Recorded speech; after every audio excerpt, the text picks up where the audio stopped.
सभी साथियों को जय जोहार। गोविंद गुरु महाराज को नमन। इस आदिवासी अंचल में काम करने वाले इस समुदाय के स्वाभिमान हक अधिकार की लड़ाई लड़ने वाले टाटिया मामा भील भक्ति के माध्यम से समाज में जन जागरण करने वाले संत सुरमाल महाराज, मावजी महाराज और साथ ही इस इलाके के अंदर मामा बालेश्वर, जिन्होंने आदिवासी बाहुल्य क्षेत्र के अंदर इस समाज को एकजुट करके इस समाज के लिए, हक अधिकार के लिए, स्वाभिमान के लिए अंग्रेजों से लड़ाई लड़ी, राजा रजवाड़ों से लड़ाई लड़ी। इन समस्त महापुरुषों को, इन गुरुओं को नमन करते हुए मेरी बात को शुरू करना चाहूंगा। आज ये जो कारवां बड़ा है, रास्ते में लोग आ रहे हैं, ये किसी के बुलाए हुई भीड़ नहीं है। ये 1500 आदिवासी 17 नवंबर 1913 को जो शहीद हुए थे, उनका खून है और वो बदला लेने के लिए आई हुई है यहाँ से। वो सपना पूरा करना है हमें। बड़े दुख की बात है कि 1913 में एक ही दिन में लाखों की जो संख्या एकत्रित हुई थी गोविंद गुरु महाराज के नेतृत्व में, इसी पहाड़ी पे, इसी पहाड़ों पे आसपास के। और उस समय तत्कालीन जो राजा रजवाड़े अंग्रेजों की मदद से गोलियां चलाई और इस नरसंहार में इस पहाड़ी पे महिला भी थी, बच्चे भी थे, बड़े बुजुर्ग भी थे, जवान भी थे। और एक ही दिन में अगर 1500 लोग, 1500 के करीब लोग एक साथ मरते हैं,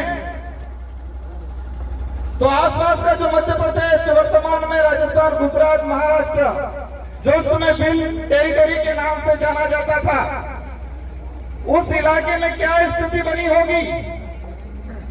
हम देखते हैं हमारे गांव में, अगर गांव में कोई एक्सीडेंट हो जाता है, कि व्यक्ति मरता है, तो पूरे गांव को तकलीफ होती है, पूरा गांव दुखी होता है, पूरा गांव शोक व्यक्त करता है। और जिस परिवार का व्यक्ति की डेथ हुई है, वो परिवार सालों तक ऊपर नहीं आ पाता है। तो इसी पहाड़ी पे 1500 आदिवासी एक साथ मारे गए 1913 के दौरान। तो इस इलाके में कितना मातम छाया होगा, कितना डर घुसा होगा, कितना दुख हुआ होगा। ये जो गांव पड़ा था, वो गांव आज तक नहीं भरा है। तो वो लड़ाई किसकी लड़ रहे थे? मैं इतिहासकारों को कहना चाहूंगा, जिन इतिहासकारों ने भील प्रांत की मांग को लेकर यहां पर भक्ति के माध्यम से आंदोलन खड़ा किया था। भक्ति के माध्यम से उद्देश्य था, अंग्रेजों से लड़ाई थी कि हमारा अलग से भील प्रांत दिया जाए, ये उद्देश्य था। माध्यम भक्ति था। भक्ति के माध्यम से भील प्रदेश की जो लड़ाई लड़ी जा रही थी उस समय, और उस इतिहास को, सच्चे इतिहास को कई इतिहासकारों ने 2-4 लाइनों में सिमट दिया, कह दिया कि भक्ति आंदोलन हो रहा था और 1500 आदिवासी मारे गए। इस देश का तो ठीक है, लेकिन विश्व का एक भी इतिहास ऐसा नहीं मिलेगा, एक भी घटना ऐसी नहीं मिलेगी जहां सिर्फ भक्ति की जा रही थी और गोलियां चलाई थी। आपने कहने गले उतरे, अगर हमारे पूर्वज सिर्फ नर्ग बजाता, भजन करता, सिर्फ भक्ति करता, तो क्या इस बात से अंग्रेजों को दिक्कत थी क्या? भक्ति करने से सिर्फ दिक्कत नहीं थी, लेकिन भक्ति के माध्यम से समाज को जागरूक करके अलग बिलराज कायम कर रहे थे, उस बात से उन लोगों को दिक्कत थी। लेकिन इस इतिहास को बदल दिया गया, उस इतिहास को दबा दिया गया। मैं इस विचारधारा को धन्यवाद देना चाहूंगा, इस विचारधारा की शुरुआत में काम करने वाले लोगों को धन्यवाद देना चाहूंगा, जिसकी बदौलत दबा हुआ इतिहास वापस उजागर हुआ और आज लाखों की संख्या में इसी पहाड़ी से इस कार्य के साथ हर समुदाय का व्यक्ति यहाँ प्रतिनिधित्व कर रहा है। माइनॉरिटी का भी है, एससी समुदाय का भी है, ओबीसी का है, कई जनरल के भाई भी हैं। हमारे साथ वो हर व्यक्ति है जो मानवता में विश्वास करता है, जिसके अंदर छुआछूत है, भेदभाव है, जिसके अंदर शोषण की भावना है, वो व्यक्ति इस विचारधारा का हमेशा विरोध करेगा। जिस व्यक्ति के अंदर ये भावना है शोषण की, छुआछूत की, शोषण की, वो व्यक्ति हमेशा हमारा विरोध करेगा और हम भी ऐसे लोगों को विरोध करते रहेंगे हमेशा के लिए।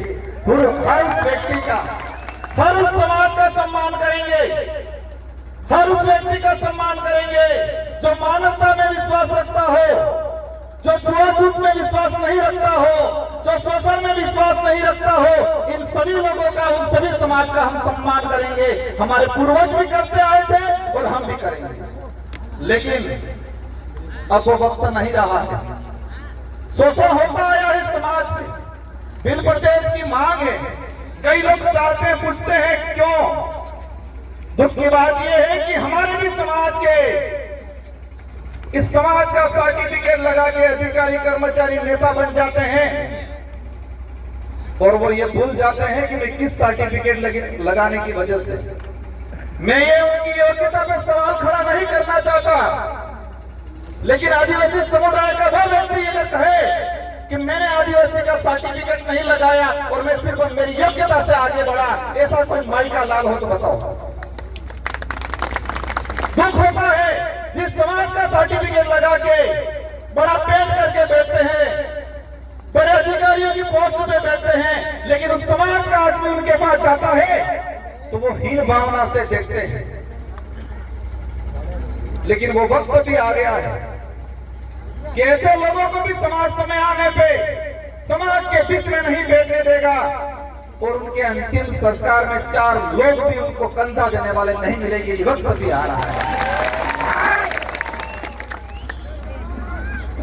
आज जो समाज की स्थिति बनी हुई है, बिल प्रदेश की डिमांड इसलिए है, बिल प्रदेश नहीं बनने से हमारा आदिवासी समुदाय कुछ राजस्थान में हो गया, कुछ मध्य प्रदेश में, कुछ महाराष्ट्र में, कुछ इधर गुजरात में अंदर, और उसी की वजह से हमारा समुदाय 4 हिस्सों में, 4 राज्यों में बटा। उस वजह से हमारी संस्कृति का विनाश होने के कंगाल पे चली गई, हमारा इतिहास दबा दिया गया। और हमारा जो भौगोलिक क्षेत्र है, इस भौगोलिक भूखंड के अंदर जो खनिज है, उन खनिजों को निकाल के 4 राज्यों का राजकोष में जमा किया और आदिवासियों को इसका फायदा आज तक नहीं मिला। सबसे बड़ी बात यह है, देश के अंदर कुपोषण का आंकड़ा निकाल के देखें, देश में कुपोषित इलाका अगर आता है, रेड इलाका, तो यही बिल प्रदेश की टेरिटरी जो वर्तमान में 4 राज्यों में बटा हुआ है, उसी इलाके के अंदर भुखमरी है, कुपोषण है, अशिक्षा है। और उसके जिम्मेदार उस समय तात्कालीन जो लोग राज्यों का पुनर्गठन करते थे, राज्यों का निर्माण करते थे, उन लोगों ने इस समुदाय के साथ अन्याय किया गया है। कई लोग कहते हैं कि नई पार्टी, नई विचारधारा के लोग इस मांग को कर रहे हैं। हम तो 1913 में जो गोविंद गुरु महाराज ने जो मांग रखी थी, जिनके लिए 1500 आदिवासी शहीद हुए थे, उसी मांग को हम आगे बढ़ा रहे हैं। हम कोई नया काम नहीं कर रहे हैं। और इस बात को लेके कांग्रेस के भी कई नेताओं ने ये बात रखी है और वर्तमान में टीएडी मंत्री, और देखा है मैंने राष्ट्रीय पार्टियों के अंदर टीएडी मंत्री वो बनाया जाता है जो किसी के इशारे पे चलता है, उनको पर्ची पकड़ा दी जाती है और उनसे पढ़वा दिया जाता है। ऊपर माल जो खाली है, बिल्कुल ऊपर माल जाते कि नहीं बोली। नंदराज जी मेरा टीएडी मंत्री थे, भाजपा से से बिलोंग करते थे, उन्होंने खुद ने कहा था बिल प्रदेश बनना चाहिए। तो बाबूलाल जी आप कौन सी खेती मिली हो जो आज कह रहे हो नहीं बनना चाहिए? कई नेताओं ने, कांतिलाल जी भूरिया मध्य प्रदेश से, उन्होंने आपकी बात रखी थी। गुजरात के कई नेताओं ने बात रखी है और राहुल गांधी जी खुद यहां बोल के गए हैं कि आदिवासी इस देश का मूल मालिक है। तो क्या बाबूलाल जी उनसे भी ऊपर चले गए? ऐसा लग रहा है ना। मैं कई बार कहता हूं, आज यहां पर जो आए हैं वो गरीब परिवार से आदमी आया है। इस आंदोलन में, इस कार्य में जो पहुंचा है गरीब परिवार से, जिसके पास पैसा नहीं है, दौलत नहीं है, बड़े बड़े बंगले नहीं है, गाड़ियां नहीं है, लेकिन वो यहां पर आया है क्योंकि उसका जमीन जिंदा है। इसका जमीन जिंदा है, उनके अंदर यह है कि मुझे आत्म स्वाभिमान की लड़ाई लड़नी है, मेरे पूर्वजों का अधूरा सपना पूरा करना है, ये दिमाग में है। हमारे भी समाज के बहुत सारे पैसे वाले ऐसे लोग जो पेट भरने की लड़ाई लड़ते हैं, सुख सुविधा अर्जित करने की लड़ाई लड़ते हैं, स्वाभिमान की लड़ाई नहीं लड़ते हैं। और नेशनल पार्टियों को भी हमसे यही दिक्कत है, हमें यही चाहते हैं, हमारे से यही चाहते हैं कि आप सिर्फ भौतिक सुविधा की बात करो, पेट भरने की बात करो, सरकारी गेहूं की बात करो, आप अधिकार और जल जंगल जमीन की बात मत करो, ये चाहते हैं। हम सिर्फ 2 रुपये गेहूं की बात करेंगे, हम रोटी कपड़े मकान की बात करेंगे। अगर यही बात करते हैं तो किसी पार्टी वालों को हमसे दिक्कत नहीं है, लेकिन हम जल जंगल जमीन की बात करते हैं उनको दिक्कत हो जाती है। हम धर्म की बात करते हैं उनको दिक्कत हो जाती है, और धर्म की बात करते ही पूरे आग बबूला हो जाते, पूरा फपड़ जाते हैं। ये लोग फपड़ते नहीं फपड़ते? मदन दिलावर जी फपड़ गए थे, लेकिन आज पता था मानगढ़ की धरती पे आदिवासी समुदाय एकजुट हो रहा है और उनकी पार्टी का ऊपर से प्रेशर था। और 2 महीनों बाद उनको कहना पड़ा कि मैं खुद आदिवासी हूं, मेरे पापा दादा सीता माता अभ्यारण्य में रहते थे, ये बोल के चले। खोजना पड़ेगा उनके बाप दादा सीता माता अभ्यारण्य में कहां रहते थे, क्या वो भी झूठ बोला कि नहीं बोला, इस पर भी हम जांच कराएंगे। इनको छोड़ने वाला नहीं है। उस कौम को छेड़ा तुमने, जिस कौम ने अंग्रेजों से लोहा लिया, मुगलों से लोहा लिया, राजा रजवाड़े से लोहा लिया, ये बात अलग है। हमारा समुदाय भोला है, सीधा है, हम दयालु है। किसी बात का कई लोगों ने हमारे साथ फायदा उठाया है, लेकिन अब वक्त नहीं रहा, हम चतुर हो गए हैं, सावधान हो गए हैं। अब ये लड़ाई लड़ने वाली हम सिर्फ नेता एमएलए एमपी बनाने तक सीमित रहने वाले नहीं है।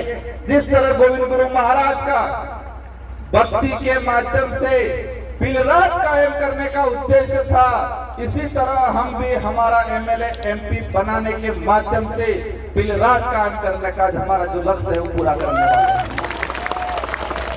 मैं इस कमांडर में विराजमान सारे साथियों से अनुरोध करना चाहूंगा, हम यहाँ पर आ गए, तालियां बजा दी, हमने 2 सेल्फियां ले ली, इंस्टाग्राम पे चढ़ा दिया, वहां तक सीमित नहीं रहना है। सबसे पहले हम सबको मजबूत होना है और मजबूत दिमाग से होना है। क्योंकि कई बार हम कहते हैं आंख से अंधा है, कानों से बहरा है, इसको हम समझा सकते हैं, लेकिन दिमाग से अंधा है, उसका इलाज नहीं हो सकता है। आंख से अंधा है, कानों से अंधा बहरा है, पैर से विकलांग है, हाथ से विकलांग है, उसको हम रास्ता दिखा सकते हैं, वो बात मान लेगा। लेकिन जो दिमाग से विकलांग है, दिमाग से विकलांग है, उसका इलाज नहीं है।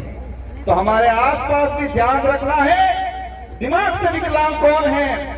और देखा है ये राष्ट्रीय पार्टी वाले अधिकतर दिमाग से विकलांग है, उनको पर्चियां पकड़ाई जाती है, उनको बुलवाया जाता है, उनको खुद को नहीं पता है हम क्या बोल रहे हैं, क्योंकि वो दिमाग से विकलांग है। अगर दिमाग से विकलांग नहीं होते तो अपने विवेक से सोचते हैं ये सही है गलत है। बाबूलाल जी आज कह रहे हैं, लेकिन उनको यह नहीं पता कि नंदलाल सिंह मीणा खुद चाहते थे बिल प्रदेश बनना चाहिए, और कई बार उन्होंने यह स्टेटमेंट दिया गया, क्योंकि वो दिमाग से विकलांग। हम सबको पढ़ाई करनी है, और मैं इस मंच से कहना चाह रहा हूं, केंद्र सरकार से बहुत जल्दी बिल प्रदेश को लेके एक कमेटी गठित करके, इसका एक क्राइटेरिया कितना है, इसके हमारे लिए पूरी कमेटी गठित करके काम कराने की कोशिश रहेगी बहुत जल्दी। और साथ ही आप लोगों को भी हमारे बच्चों को पढ़ाना है, क्योंकि शिक्षा ही वही हथियार है। अब गोलियों से या बंदूकों से या तीर कमान से काम हमारी कल्चर से जुड़ा रहेगा। वो अब लड़ाई कलम से लड़ी जाएगी। हमें पढ़ाई करनी है, खा पी के मजबूत रहना है और आसपास के जो दिमाग से विकलांग है उनको समझाने की कोशिश करनी है। आज जो वर्तमान स्थिति बनी हुई है, धर्म की बात को लेकर चिढ़ते हैं हम लोगों से। मुझे लग रहा है संचालक महोदय शायद उठने की कोशिश कर रहे हैं। इन लोगों की पॉलिसी है धर्म के नाम से लड़ाओ, लेकिन हमें ध्यान रखना है, हमें धर्म के नाम से नहीं लड़ना है, न धर्म के लिए लड़ना है। हमको जल जंगल जमीन के लिए लड़ना है, धर्म के लिए नहीं लड़ना है। आदिवासियों को आदिवासियों से खत्म करने की नीति अपनाई जा रही है। आदिवासियों को आदिवासियों से खत्म करने की नीति अपनाई जा रही है और उस नीति में पहला उनका जो उद्देश्य है, पहला उनका हथियार है, वो धर्म है। और उसका उदाहरण हम देख चुके हैं मणिपुर के अंदर। आदिवासी ने आपस में मारा काटा। वो जमीन की लड़ाई कम थी, वो धर्म की लड़ाई ज्यादा थी। वही आदिवासी कुछ ईसाई बना दिए गए, कुछ कट्टर हिंदू बना दिए गए और वही नीति कुशलगढ़ में चल रही है। पूरे उदयपुर संभाग का अगर देखते हैं, आरएसएस की सबसे ज्यादा शाखा बांसवाड़ा और कुशलगढ़ में है। और दूसरा भी जो मामला चल रहा है वही है। हम किसी भी धर्म का विरोध नहीं कर रहे, लेकिन हमारे संविधाओं को मानसिक रूप से गुलाम बनाने का अगर कोई काम कर रहा है और संविधाओं को मानसिक रूप से गुलाम बना के आपस में लड़ाने का काम कर रहा है, वहां हम खड़े रहेंगे और बोलेंगे। मणिपुर के अंदर लड़ाया, वही बाबूलाल जी जाडोल के अंदर लड़वाएंगे। और हमने अभी ये नहीं संभाला तो आने वाले समय के अंदर हमारा समुदाय जमीन के लिए, हक अधिकार के लिए, आरक्षण के लिए, स्वाभिमान के लिए नहीं लड़ेगा, धर्म के लिए लड़ेगा। हम धर्म पूर्वी लोग हैं। हम गोविंद गुरु महाराज, संत सुरमार महाराज, मालजी महाराज को मानने वाले लोग हैं। हमें दूसरे के किराए के धर्म में रहने की जरूरत नहीं है। इसलिए हम सबको मजबूती से खड़े रहना है। और आज जो आए हैं, हम समाज चाहेंगे, कुछ असुविधा हुई होगी। आज मैं एक एमपी हूँ, हमारे 4 विधायक हैं और हम आज तक कह के जाना चाहेंगे, अगली बार वो शानदार व्यवस्था मिलेगी आप लोगों को। और कोशिश रहेगी और आप सबको मिलकर कोशिश करनी है कि अगली बार ये पहाड़ी तो ठीक है, लेकिन वो पहाड़ी भी डर जाएगी। इतना कारवा बढ़ाना है इस बार। मोदी जी भी मजबूर हो जाए सोचने के लिए कि बिल प्रदेश के वासी जग चुके हैं और इस कार्य में हम हर समुदाय को साथ में लेंगे। इस इलाके में रहने वाले कोई भी समुदाय हो जो मानवता में विश्वास करता है, हमारे पूर्वजों ने भी साथ दिया था। आज देश के अंदर महाराणा प्रताप को महान राजा माना जाता है। महाराणा प्रताप के पास कौन सी सेना थी?